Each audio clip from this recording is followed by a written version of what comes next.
चला इलेक्ट्रोस्टॅटिक्स वरचाच आणखी एक इथं एमसीक्यू नीट मध्ये फेज 1 मध्ये आला होता 2020 मध्ये. पहा एमसीक्यू कसा आहे, शॉर्ट इलेक्ट्रिक डायपोल ह्या डायपोल मूवमेंट आपण दाखवतो कशाने स्टुडंट, आपण दाखवतो त्याला पिन दाखवतो. पिन म्हणजे 16 × 10⁻⁹ तो हे कूलॉम्ब मीटर आहे. The electric potential due to electric potential तुम्हाला काढायचे आहे, म्हणजे तुम्हाला काढायचा कोणता आहे, व्ही काढायचा. Electric potential due to dipole at a point at a distance R किती बघा रे तुम्हाला, आर आहे 0.6 मीटर आहे. पहा from the centre of the dipole situated on a line taking an angle. पहा अँगल किती आहे तुम्हाला 60 दिलेला आहे बघा, अँगल 60 डिग्री दिलेला आहे विथ द डायपोल ॲक्सिस. आणि तुम्हाला हे दिले पहा ते तुम्हाला 1/4πε0 याची व्हॅल्यू किती येते रे, 9 × 10⁹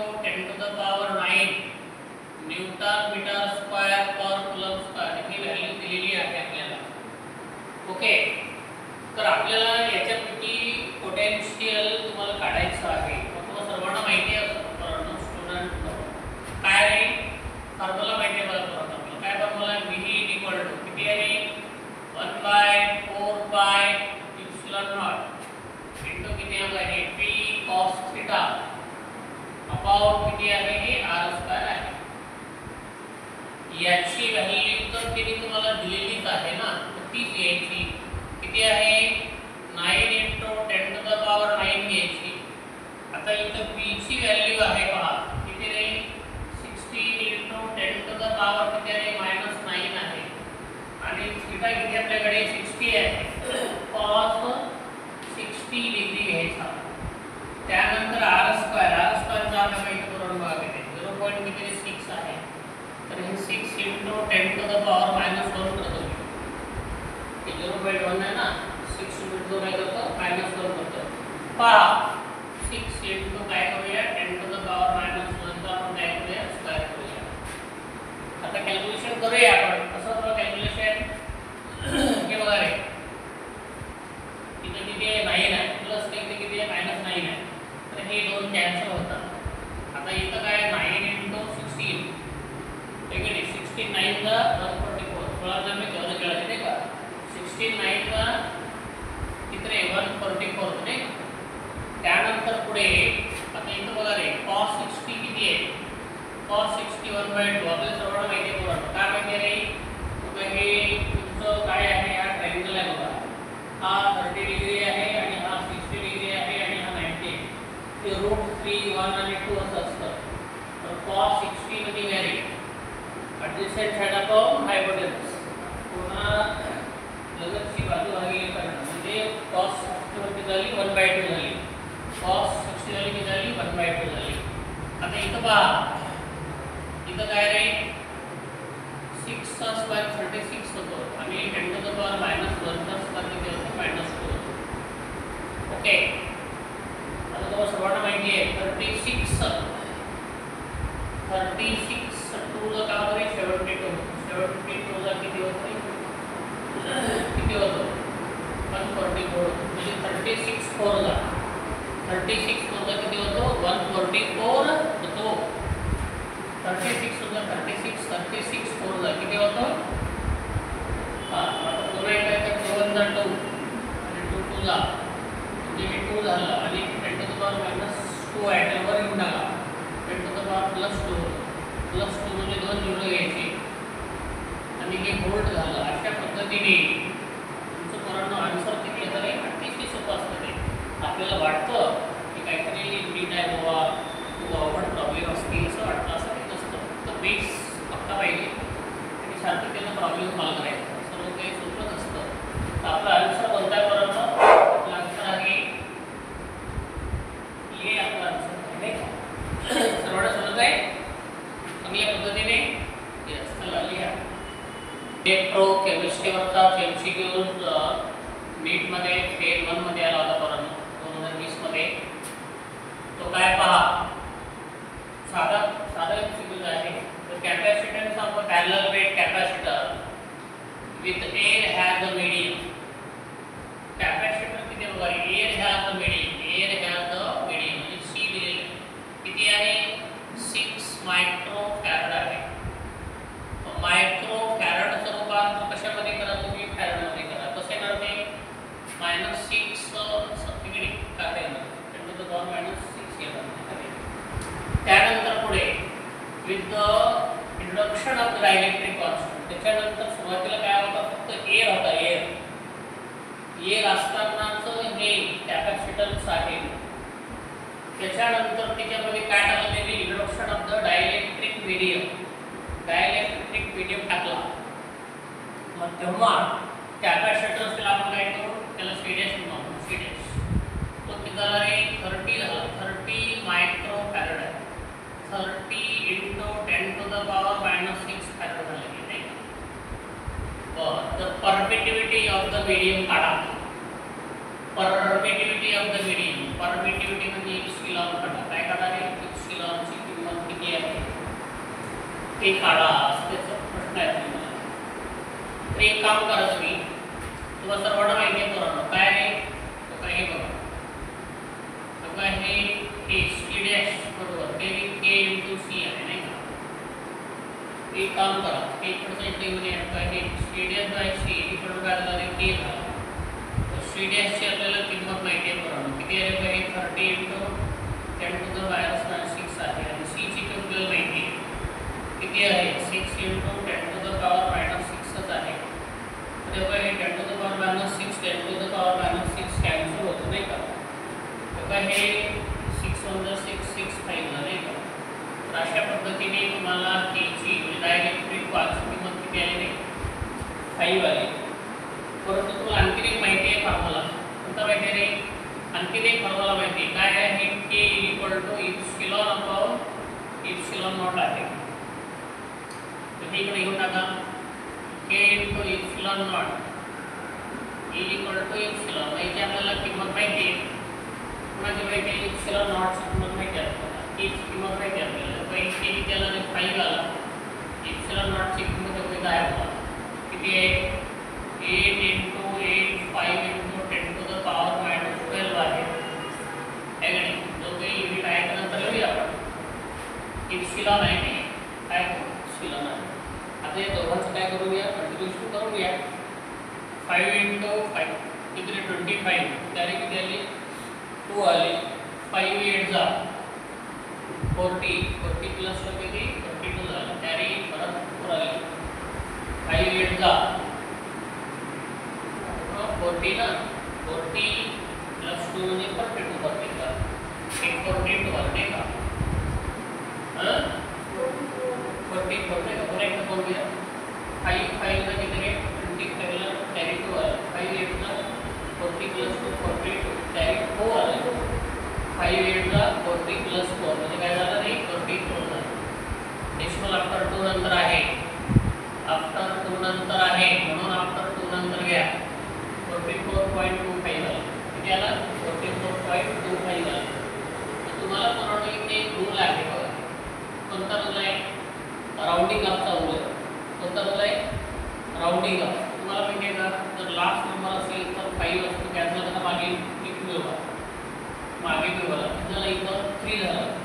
3 हे कसं आहे 5 पेक्षा लहान आहे म्हणून त्याची काही दखल घेतली जात नाही. कॅन्सल करायचं मागे काही घ्यायचं नाही. काही केलं मग 44 into 10 to the power -12 झाला. तुला आणखी एक रूल आहे, डेसिमल पूर्ण इथं आहे. आता आपल्याला हा डेसिमल इकडे आणायचा आहे, तेव्हा ही वाढते.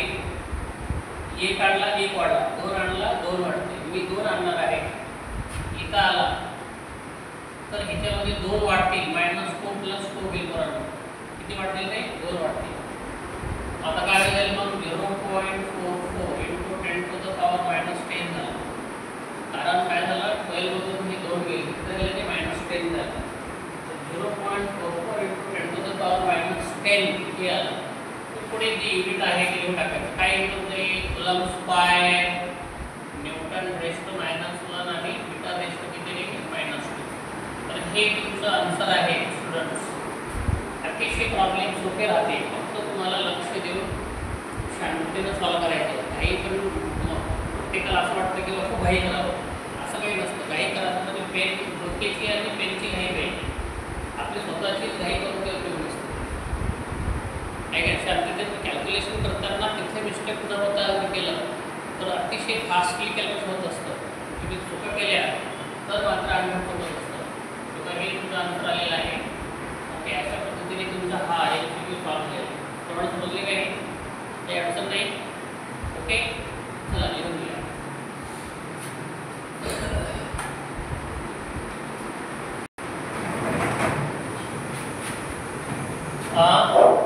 लक्ष द्या सर, आणि स्मॉल हे सुद्धा प्रॉब्लेम इलेक्ट्रोस्टॅटिक सोबत आहे आणि JEE मध्ये हा आला होता 2020 मध्ये. पहा, अतिशय प्रॉब्लेम सोपा आहे. स्मॉल थेरॉटिकल भाग आहे हा पूर्णतः, कॅल्क्युलेशन नाही इथं. A small point mass carrying some positive charge on its it is released from the edge of the table. Edge of the table पासून त्याला काय केलेलं आहे ते रिलीज केलेलं छोटासा मास आहे. तो बघून घ्या. A small point mass carrying some positive charge on it. त्याच्यावर काय करतो आहे, काही पॉझिटिव्ह चार्ज तो कॅरी करत आहे. is released from the edge of the table. तो टेबलच्या एज पासून त्याला रिलीज केलं. there is a uniform electric field in this region. त्या रिजन मध्ये काय होते, इलेक्ट्रिक फील्ड कशी होती, युनिफॉर्म होती in the horizontal direction. which of the following option that correctly describe the trajectory of the mass? तर मासचा trajectory कोण दाखवतो असं प्रश्न आहे तुम्हाला. अतिशय सोपा प्रश्न आहे. हे पहा करणं तुम्हाला सर्वांना माहिती आहे. एक्सेलरेशनचा फॉर्म्युला काय आहे, acceleration charge into E, charge into E upon काय रे एम, असं तुमचं काय रे फॉर्म्युला आहे. ओके, आता हाच जर काय केलं, डिस्प्लेसमेंट केलं तर डिस्प्लेसमेंट x इक्वल टू काय, मास इंटू काय रे एक्सेलरेशन. बघा 1/2 QE बाय m इंटू काय रे करून म्हणजे t स्क्वेअर आहे. त्यानंतर y चा काढा, y कसं काढणार तुम्ही रे, y इक्वल टू 1/2 किती रे, हे t स्क्वेअर. हे सर्व तुम्ही कुठं पाहिलेलं आहे, सर्व तुम्हाला 11वी मध्ये तो लेसन आहे ट्रॅजेक्टरी मोशन म्हणून, त्याच्यामध्ये आपण हे सर्व पाहिलेलं. ट्रॅजेक्टरी मोशन मधले हे क्वेश्चन्स आहेत, x ची व्हॅल्यू आणि y ची व्हॅल्यू. आता एक काम करतो मी की y बाय x घेतो, y बाय काय घेतो रे x घेतो. y ची किंमत घ्या मग किती, किती झालं रे 1/2 काय झालं, हे dt स्क्वेअर झालं. आणि x ची किंमत किती रे 1/2 किती बनवलं होतं, हे QE बाय m आहे इंटू किती रे बनवलं होतं, x ची किंमत किती आहे इंटू किती आहे, हे t स्क्वेअर आहे का. तर काय झालं, हे 1/2 कॅन्सल झालं आणि मला वाटतं की t स्क्वेअर सुद्धा काय झालं रे कॅन्सल झालं. आता हे y बाय x m वर जातो, mg म्हणा, mg अपॉन किती रे QE असं झालं. आणि y बरोबर काय झालं बरोबर बघा, हे mg आहे, mg बाय QE होतं आणि इकडचा x इकडे येतो. आता आपल्याला काय करता येतं, ही मास कॉन्स्टंट आहे, g कॉन्स्टंट आहे, चार्ज कॉन्स्टंट आहे, इलेक्ट्रिक सर्व कॉन्स्टंट आहे. म्हणून ह्या सर्वांसाठी मी काय करतो, एकच कॉन्स्टंट घेतो. y इक्वल टू काय लिहिलं मी इथे कॉन्स्टंट लिहिला, कॉन्स्टंट इनटू x लिहिला. तुम्हाला सर्वांना माहिती करून आपण चढ पाहिलेलं आहे, व्हेरिएशन पाहिलेलं आहे. x is directly y directly proportional काय झालं, x झालं. कोणतेही दोन व्हेरिएबल असतील आणि डायरेक्टली प्रोपोर्शनल असेल तर त्यांचा जर ग्राफ काढा म्हटलं तर त्याला कसा येतो रे, स्ट्रेट लाईन येतो. स्ट्रेट लाईन येतो आणि it is passing through the origin. तर straight line is passing through the origin, बाकी स्ट्रेट लाईन आहे आणि पासिंग थ्रू द ओरिजिन आहे. अशा पद्धतीचा ऑप्शन कोणता बरोबर आहे, सी बरोबर आहे. हा काय नाही कर्व आहे, हा का नाही कर्व आहे, हा का नाही कर्व आहे. डायरेक्टली प्रोपोर्शनल टू चा अर्थ काय आहे, स्ट्रेट लाईन येते आणि पासिंग थ्रू द ओरिजिन आहे, म्हणून आपलं ऑप्शन करेक्ट कोणतं आहे, सी ऑप्शन आहे. अशा प्रकारचा प्रश्न तुम्हाला जेडब्ल्यू मेन मध्ये 2020 मध्ये आलेला होता 4 मार्कासाठी. ओके, सर्व समजले? ठीक आहे, लिहून घ्या फटाफट.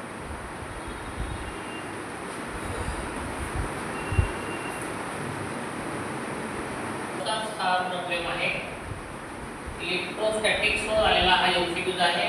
जेडब्ल्यू मेन मध्ये 2021 मध्ये हा प्रश्न आलेला होता. पहा सोडवायचा कसा. तो इक्वल कॅपॅसिटन्स, दोन कॅपॅसिटर इक्वलाइज करा. म्हणजे कसं रे, काय C1 बरोबर C2 बरोबर C आणि सुरुवातीला ते दोन कॅपॅसिटर जोडले, सीरीज मध्ये जोडले. समजा सीरीज मध्ये पहिला प्रश्न आहे, सीरीज मध्ये आहे की नाही, इन सीरीज तो 1/CS CD म्हणून काय होतं रे, 1/C1 प्लस किती होतं रे, 1/C2. आता काय करा, एलसीएम काढा. हे C1 C2 असं हिंदीला मल्टिप्लाय करा. हे C2 प्लस किती C1 आहे, ते 1/CS झालं. आता ह्याला ओव्हर घेऊन टाका. हे CS खालचा हे C1 C2 अपॉन किती आहे, C1 प्लस C2 झाला.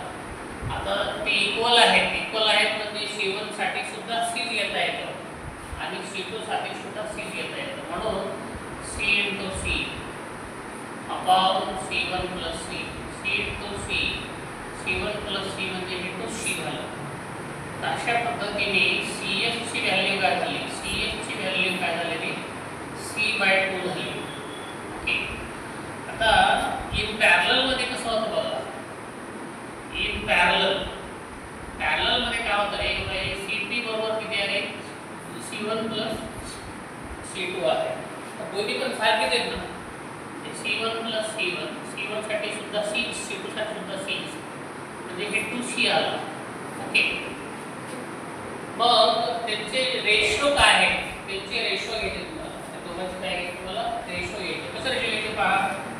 तो काय आहे, CS/CP. CS म्हणजे C/2 झालं नाही का, CS किती आहे, C/2 झालं. आणि CP किती आहे, हे 2C आहे. मग हे C कॅन्सल झालं, काय झालं, 1/4 झालं. मग ते CS/CP यांचा रेशो किती आलेला आहे, 1/4 नाही का. 1/4 ला आपण काय म्हणतात, परत काय म्हणतात, 1:4 काय म्हणतात, 4 म्हणतात. CS is to CP यांचा रेशो किती आलेला आहे, 1:4 आलेला आहे. 1:4 हे तुमचं करेक्ट आन्सर आहे, D answer. Okay, 1:4.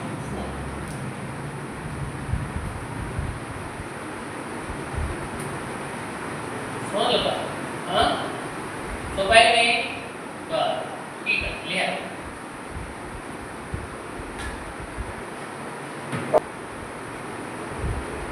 Electrostatics वरचाच MCQ आहे, नीट मध्ये आला होता 2021 मध्ये. अतिशय सोपा एमसीक्यू आहे आणि तो थेरॉटिकल वरती आधारित आहे. असा पहा, a dipole is placed in an electric field as shown in which direction will it move. अशा पद्धतीने डायपोल ठेवलेला आहे, कोणत्या दिशेला डायरेक्शन असते मिळेल. पुन्हा पाहून घ्या. A dipole is placed in an electric field. Dipole दोन पोल असणार ते टाकलेला आहे. कशा टाकलेला आहे, इलेक्ट्रिक फील्ड टाकलेला आहे. In which direction will it move, कोणत्या दिशेला त्याची डायरेक्शन असेल असा प्रश्न आहे. तर इथं पहा, हे डायरेक्शन आहे बघा रे, हे इलेक्ट्रिक फील्ड आहे, त्याच्यामध्ये डायपोल आहे. हा प्लस क्यू आणि हा काय आहे, -q. म्हणजे 2 4 असणार, त्याला आपण काय म्हणतो, डायपोल असं त्याला म्हणतो. आता इथं पहा काय, इथं आहे towards the right as its potential energy will decrease. Towards the right, कोणीकडे जशी जशी पोटेन्शियल एनर्जी डिक्रीज होते तशी तशी त्याची दिशा कोणीकडे असते, राईटला असते, राईटला. म्हणजेच ह्या डायपोलची पोटेन्शियल एनर्जी डिक्रीज होत असेल तर त्याची दिशा कोणाकडे असते, कोणानो, राईट कडे असते. कोणाकडे असते, राईट कडे असते, उजवीकडे असते. पोटेन्शियल असते, म्हणजे ते बरोबर आहे. पहिला ऑप्शन कसा आहे तिथं बरोबर आहे. पहिला ऑप्शन हे दुसरं कसं बरोबर आहे. Towards the left as it potential decrease. जेव्हा जेव्हा पोटेन्शियल एनर्जी डिक्रीज होते तेव्हा तेव्हा त्याची दिशा लेफ्टला आहे म्हटलेलं आहे. तर इथे ऑप्शन मात्र कसं चुकलेलं आहे. दुसरा towards the right as it potential energy will increase. राईटला असते म्हटलेलं आहे आणि पोटेन्शियल एनर्जी इन्क्रीज होते. तर जसं पुढे जाईल तसं काय होतं रे, पोटेन्शियल एनर्जी काय होते डिक्रीज होते, इन्क्रीज होत नाही. हे सुद्धा चुकीचं आहे. Toward the left as it potential energy increase. Left कडे असते जेव्हा जेव्हा पोटेन्शियल एनर्जी काय होते इन्क्रीज होते, हे सुद्धा चुकीचं आहे. तरी जेव्हा जेव्हा पोटेन्शियल एनर्जी डिक्रीज होते तेव्हा जेव्हा दिशा कोणाची इलेक्ट्रिक फील्डची कुणीकडे असते पोरांनो, राईट कडे असते. कुणीकडे असते, राईट कडे असते. म्हणून तुमचा ऑप्शन नंबर 1 बरोबर आहे. First option